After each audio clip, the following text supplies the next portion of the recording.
Sexual liberation in Western civilization is a lie. It's a lie. Sexual liberation is not based in actual sexual liberation. It's not based in sexual integration. It's based in giving women who spent all this time in the Madonna horror complex the option and the ability to start exploring the horror aspect of the Madonna horror complex. True sexual liberation can be experienced in the presence of someone that you love. True sexual liberation is something that it doesn't have to be a random person. It can be someone who you have a connection, a bond with. True sexual liberation is giving you the freedom to explore things from a standpoint of something that's random and letting that turn and morph into something that is more fulfilling.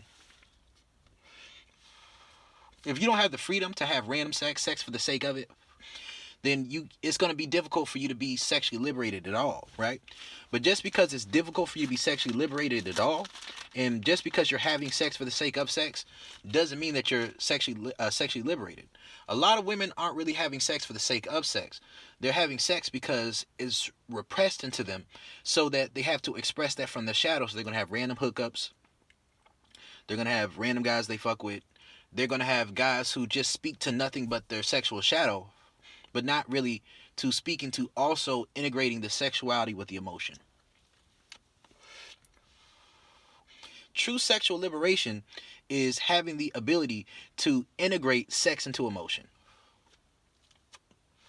Now, the reason me and other people, or me personally, I'm not going to speak for anyone else, the reason I talk about sexual integration and not sexual liberation is because true sexual liberation is having the ability to mix sex with emotions. But when you try to start with emotion and then mix sex in later, you don't know. You don't know whether or not that sexual attraction is really there, or whether or not it is simply a situation where the fact that you spoke to a woman's social programming before her sexual shadow, that it causes her to be in a situation where it is going to be very difficult to integrate sexuality into that.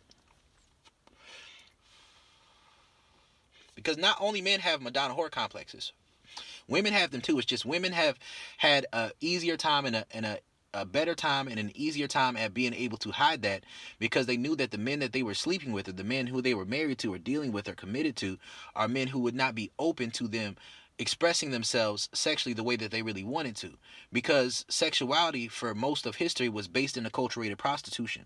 Most of sexuality throughout history was based in this idea of a man providing for a woman financially, and by providing for her financially he had rights to her womb. And this was with the purpose. The purpose was a man didn't want to raise another man's children. But now there's birth control, now there's condoms, now there's DNA tests, there's paternity tests. There are different things that you can do in order to make sure that the child is not the person's who you don't want it to be. And also, women have their own money now, so they can provide for themselves financially. So the reason I talk about infiltrating hookup culture is because it's much easier to integrate emotion into sexuality after sexual chemistry is established than it is to try to integrate sexuality on a deeper level into a situation if you started from emotion. You can only do that with the woman who is integrated already. Now, you can integrate a woman, like if you start off with sexuality, you start off with your masculinity, then you can create a high level of sexual attraction with a woman, a high level of sexual pleasure. That pleasure in her body will start to affect her emotionally if there's also a certain level of her becoming emotionally attached to you. Now, that emotional attachment after that sexual desire, after that sexual chemistry, it will create this effect in a woman's mind that will cause a natural level of submissiveness if she respects your masculinity, if she is willing to follow you. Right? But when you go the route of speaking to a woman's social programming first, then she's not going to respect or be open to that, because she's going to feel like going to her full sexual self is going to be taking a step back from the level that she used to be at. Because a woman's ego is going to see you being emotionally invested in her as the highest level of what you can bring to her, right? So when you speak to a woman's social programming first, then you have to go back, reverse engineer that whole process in order to reintegrate her sexually. You can, if a woman's integrated, you can do this. But the truth is this: if you started off this situation like that, the only way she's going to be able to be integrated without you integrating her is if someone else does it. And in those situations, it's kind of like you're a cuck. It's kind of like what I talked about, what I heard about Alan Roger Curry, what I heard about myself. It kind of works through the process of that let that hurt go pussy, right? And when it goes through the process of that let that hurt go pussy, a woman will finally feel the freedom to let herself go sexually because it's a new man, it's a new situation, it's something that is new, it's exciting, it's enticing, and the lack of emotional investment will allow that woman to let herself go sexually. Now, after she gets in the rhythm of letting herself go sexually, then she can get to the place where now she can become more sexually integrated because she sees the value of sex for sex sake. But as a man, if you already emotionally invested in a woman before she goes through that process, that's a very hurtful thing for you. Some men go through that process and it's like, can your ego handle it? Can it? And is it worth it to you? Sometimes it's not. I've been in that situation myself, and I'm a man who went through the process, went through the gauntlet of dealing with different women in hookup culture, and being a man who integrated women who previously weren't sexually integrated through being a dom. Because what's a dom being about? What being a dom all about is speaking to a woman's sexual shadow. And if you're a dom with integrity, then after you speak to a woman's sexual shadow, you won't leave it at just sex if she's being submissive with you. If her energy is submissive with you, if her mind's right, if the way she talks to you, the way she deals with you shows that she's with your program, then you can start integrating emotion back into the sexuality, right? You can integrate the emotion into the sexuality, and then now that woman becomes sexually integrated.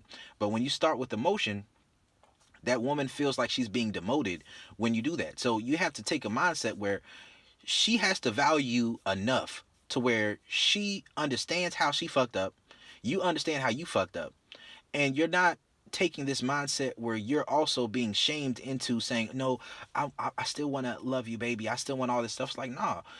Are you going to be willing to be that whore to that woman? If a woman has a Madonna whore complex, the same way a man can have a Madonna whore complex, it's just not just a matter of you trying to put her up on the mantle and hiding her from the world so they can't see her sexually. A woman also doesn't want to see the full sexual side of you. You have to understand that as a man. These are real things that can happen in sociosexual dynamics. So when we're talking about sexual integration, this is a real thing that can happen. Like, I went through my own sexual integration.